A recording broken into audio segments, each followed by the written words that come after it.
Teachers in Chicago are pushing back on resuming in-person learning in school, voting to delay reopening the city's public schools at least until Wednesday. They want to discuss safety and health concerns. 71% of the 25,000 members of the Chicago Teachers Union voted in favor of working from home. City officials are saying if a deal isn't reached, it could plunge Chicago's education system into deeper turmoil. Joining us now, the superintendent of Partnership Schools, Kathleen Magee. Kathleen, thank you so much for joining us. Give us your take on what's going on.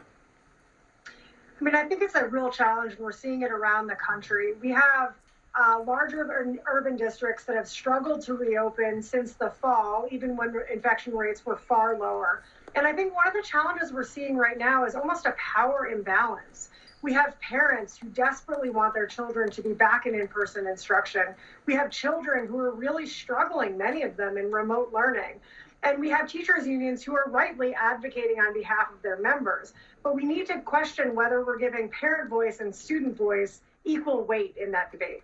Yeah, I mean, it's interesting because COVID-19 vaccinations are rolling out now. Studies have shown that there's really a low transmission rate between students at some of these schools who have successfully been able to bring students back into the classroom. So what do you think ultimately is at play here?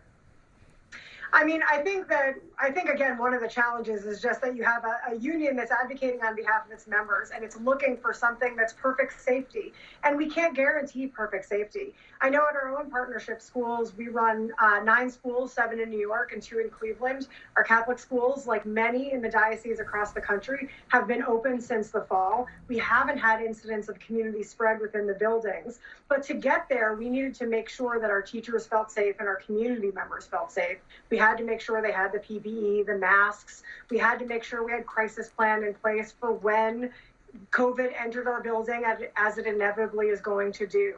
And so I think that that's what needs to continue in districts around the country. But I think you really need leadership that's going to step up, particularly district leadership, that's going to step up and say to the union, we hear you. We want to keep the teachers safe as much as you do, but we have to balance that against what we know our students need. What about the voice? I think reaching a crisis point. We saw, I think it was in Clark County, Nevada, they had double the rate of suicides from their young ones since the school shut down. And Clark County, Clark County, so people know, is Las Vegas. So it's a big area of Nevada.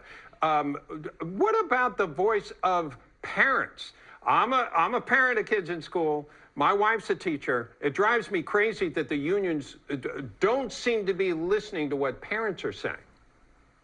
I think parent voice is so important. I think that this year has made it so clear that we need to have school choice. We need to have parent choice across the country. And we know that without that, especially our most vulnerable parents are really struggling, and it's their children, it's their students who are really suffering the most in some cases, struggling to get online, struggling to have device access. And so we know this is actually the first day of National School Choice Week. So I can't think of a better time to remind everyone across the country that parent choice is essential for, I think, the future of our education system. How long will it take to bring our students back up to speed who have already fallen so far behind as a result of all of this? It's going to take a really long time. And I think what's most devastating is that, like so many things in education, it is the students who can least afford to fall behind who are being hurt the most by the school shutdown. Affluent students, they've figured out ways either to be in person in private schools, to have tutors, or they just have the access and the devices they need. But it's our most vulnerable students where that gap, that achievement gap, is widening. So it's going to take a really long time, and we're going to have a commitment, not just to reopening, but to making sure that we're meeting students' needs throughout the next several years. All right. Kathleen Magee, thank you so much for joining us. We appreciate it. Thank you. Let's hope we get things turned around quickly.